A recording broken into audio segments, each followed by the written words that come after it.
c'est vrai que peut-être c'est une cuisine, c'est la cuisine interne, mais avec cet épisode, justement, avec la commission de la CEDEAO, est-ce que, Monsieur le Président, il y a eu un retour de vos homologues de la sous-région? Non.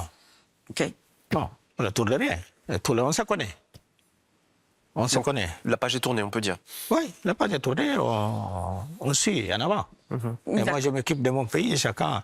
Être président en exercice de la CEDEAO, ce n'est pas dire que tu es président en Guinée-Bissau. Moi, j'étais président en exercice. Mais je n'étais pas président au Sénégal, ni au Nigeria.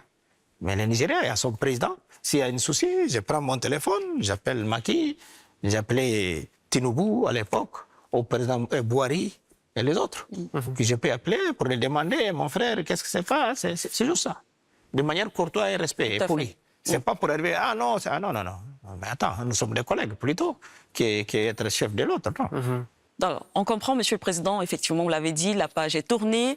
On reste quand même, toujours en ce qui concerne la Guinée-Bissau, la sous-région, vous êtes au cœur d'une médiation avec le conflit on parle de la Casamance, par exemple, au temps du président Macky Sall. Vous avez pu obtenir justement un accord de paix avec ce qu'on appelle les rebelles. Au temps de M. Diomaye, aujourd'hui, qui est au pouvoir, vous avez reçu le Premier ministre Ousmane Sonko. Est-ce qu'il y a une différence dans cet accord de paix que vous avez trouvé? Non, non, non. C'est la même dynamique. C'est la même dynamique avec... c'est vrai que Macky, c'est mon frère.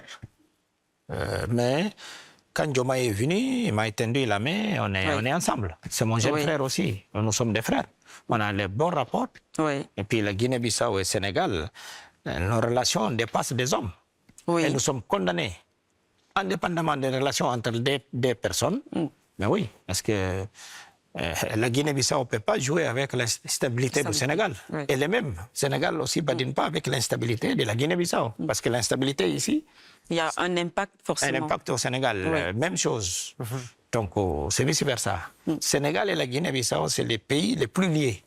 Nous sommes plus liés avec le Sénégal que tous les pays du monde. OK. Voilà. Malgré que nous, on parle, par exemple, nous sommes des frères avec les Cap-Verts, mais nos relations avec le Sénégal, ça dépasse la relation entre Guinée-Bissau et Cap-Vert. De loin.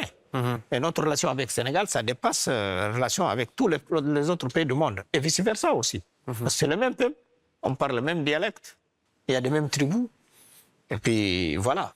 Les liaisons, même les liens entre les deux peuples. Donc, ça dépasse des hommes. Donc, depuis que Diomaye est venu, il est déjà venu ici deux fois. Moi, je suis parti là-bas. Donc, ça se passe bien, nos relations. Et nous sommes condamnés d'aller ensemble. Parler de stabilité politique. Pour un observateur, mettons, occidental, qui n'entend pas souvent parler de la Guinée-Bissau, il peut lire parfois tentative de coup d'État, dissolution du Parlement, et une instabilité politique chronique ces dernières années.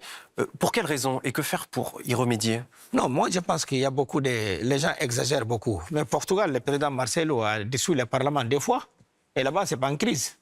Et nous, en Afrique, on dissout le Parlement deux fois, c'est crise. Mais en Russie, vous dissoudez le Parlement, ce n'est pas une crise parce que c'est la Russie. Mais quand c'est en Afrique, c'est crise. Mais ça, c'est des blabla. Ça, c'est de n'importe quoi. Voilà. C'est comme je vous dis, nous, on ne dépend pas mais nous sommes membres de la communauté internationale. Et nous sommes souverains. Et ici, pour la Constitution, seul le président de la République connaît qu'il doit prendre la décision quand il y a l'instabilité politique. Dissoudre le Parlement. Espagne, par exemple. Combien de fois ils ont dissous le Parlement? Mais personne ne dit l'instabilité politique. Dès qu'il est en Afrique, mais non, on a dépassé ça. D'accord, mais vous-même, vous avez dit le mot tentative de coup d'État à plusieurs reprises. Il y avait les tentatives de coup d'État, c'est vrai, en 2022 et en 2023. Mais ça, je vous promets qu'en tant que je suis président, ça ne va pas se répéter. Ah non, personne ne va oser essayer ça. Mais il y a des choses qui se passent aux États-Unis, par exemple. Ici, par exemple, on n'a jamais envahi le Parlement. Dans aucun pays d'Afrique. On a vu ça au Brésil, aux États-Unis, au Capitole.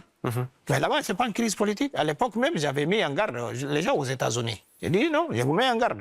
On ne peut pas mettre des désordres aux États-Unis. Parce que quand il y a des choses en Afrique, et même nous dit aussi, et on suit, jusqu'à aujourd'hui, moi je l'avais dit.